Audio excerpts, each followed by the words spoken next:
Plans are of little importance, but planning is essential. This is a quote from Winston Churchill, and it elaborates perfectly the mentality a prepper needs to have. I'm Andrew with SHTF Honey Badger, and today we're going to be talking about emergency plans. Planning for an emergency is a vital part of prepping, and you need to know what supplies are needed and what actions are to be taken when something happens. If you do this and approach it with the understanding that a plan is necessary but needs to be flexible, because after all, no plan's going to survive first contact more than likely, it will give you the best chance to get through any SHTF situation that you plan for. While the size of the plan and what's contained in these plans can vary, they all will follow a similar format, and that's what we'll be going over today. While it may seem easy to think that you can just have it all in your head, it's vital you actually sit down and put these plans on paper. By writing them out, it's going to actually give you the ability to look over this plan, better detect the flaws that you have, give you a checklist of sorts to work off of, and it's going to give you a centralized spot to actually place documents that are going to be needed to support this plan. So for example, maps or photographs. Now let's jump into the meat and potatoes here, and I'm going to show you how to set up a plan. The first thing you need to go over is what scenario are you facing. So based off the scenario, these plans could vary quite a bit on what you're actually going to be taking for actions and supplies. So that's the first thing you need to do, is figure out what scenario it is you're facing for the plan that you're currently developing. The next thing that you need to do is list out the items that you actually are going to need and what their locations are. To do this list, it may actually be a little easier to circle back to it, but when you have your actual final plan you're working off of, you do want this to be really that first item after your scenario that you're describing. Another item we're going to need is a list of physical locations for your plan. So these would be any locations that would be involved, whether that be your house, a relative's house, a business, specific landmarks. Anything that's going to be relevant to the actual plan needs to have the location listed in the plan. So anybody could pick it up that you have to give this plan to, read it, and understand what's being referenced. The most important part of your plan, though, is going to be the actions that are going to be taken, and this is going to be what you're doing in this scenario. So when you're developing these plans, it could be beneficial to kind of do this first and come back and revise your actions as you move along in the plan. And based off of those actions, that could help you decide, for example, what items you need. And then you can actually inventory the items you need, list out where the items are and the locations for those items, and put them back up at the beginning of the plan, because in a best case scenario, if something were to happen, you'd be able to pick up the plan.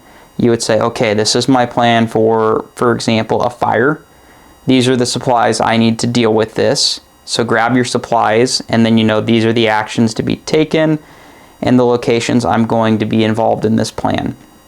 So that's kind of the general basis here on how you would want that to be set up.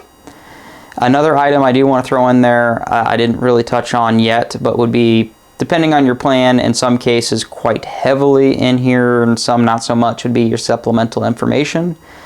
That supplemental information section isn't going to be items that are directly involved in the plan, so it's not going to be an action. It's not going to be a specific item like a fire extinguisher, for example, or a tourniquet or a firearm. It's going to be something like a map. It could be pictures. It could be contact information.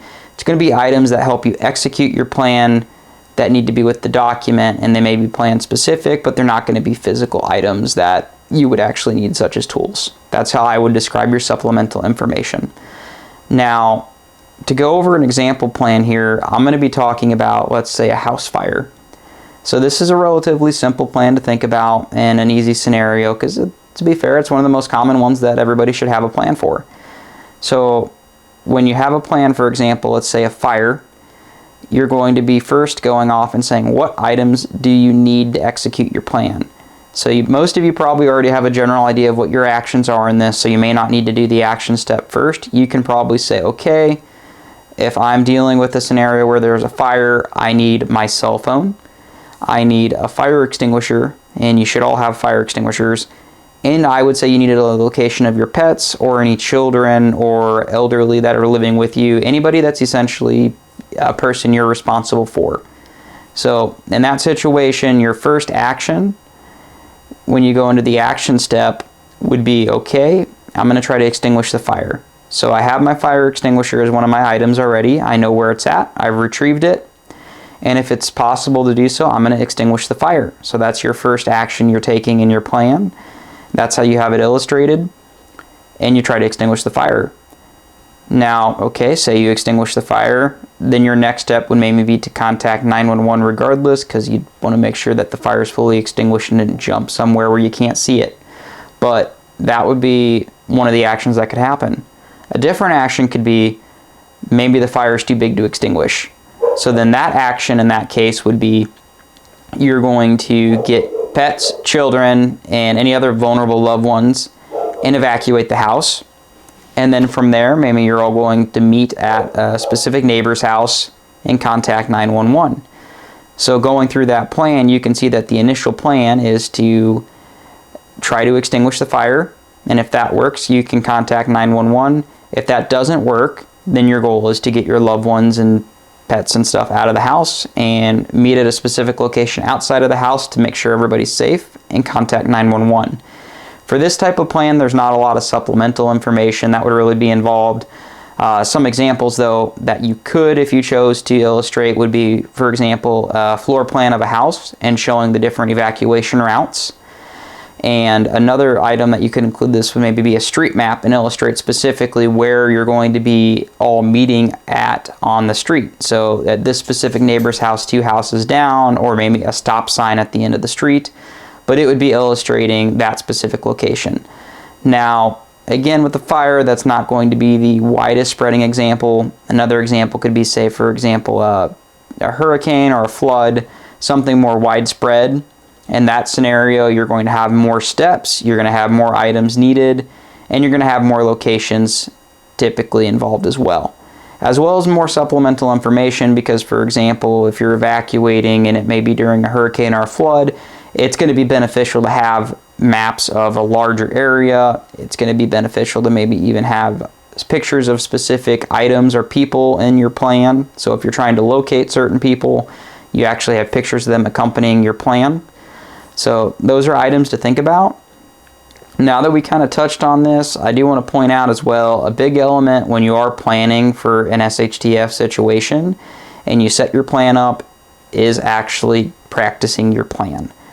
This is something a lot of people don't do, but it's something you really need to, if possible. You need to get out there and you need to try implementing the plan, and that way you can find out what works and what doesn't. You can actually get a good feel to find out that, okay, it actually takes me twice as long to pack everything up, or this route that I thought was going to work to get to a location doesn't make sense. So getting out there and actually practicing your plans as well, it's going to be a vital thing you do to actually make sure that you're doing what you need to get done and that you're able to accomplish it within the parameters that you're setting and with the tools you're setting. Hopefully this is some information that you all found useful. If you have any questions or comments, definitely drop them down below. We'd be happy to reply or have any further elaborations on stuff if you have questions. We appreciate you sticking with us today, and if you can hit that like and subscribe button, we appreciate it. But most of all, though, stay safe and stay prepared.